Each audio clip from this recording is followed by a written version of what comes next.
खेड तालुक्यातील जामगे गावातील सर्वांच्या लाडक्या आणि आदरस्थानी असलेल्या नानी यांचे वृद्धापकाळाने दुःखद निधन झाले आहे। अंकुश रामचंद्र कदम यांच्या मातोश्री आणि माझे कोकणचे निवासी संपादक पत्रकार सागर कदम यांच्या त्या आजी होत्या। वयाच्या 87व्या वर्षी सोमवार 10 मार्च रोजी रात्री 10:30 वाजता त्यांनी अखेरचा श्वास घेतला।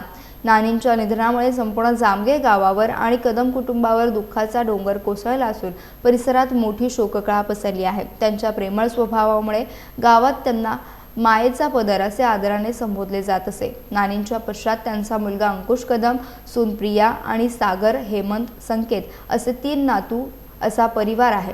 त्यांच्या निधनाची बातमी समजताच ग्रामस्थांना आपले अश्रू अनावर झाले। जामगे गावानं आज एक आपला मायेचा पदर गमावल्याची भावना सर्वत्र व्यक्त केली जात असून परिसरात हळहळ व्यक्त होत आहे।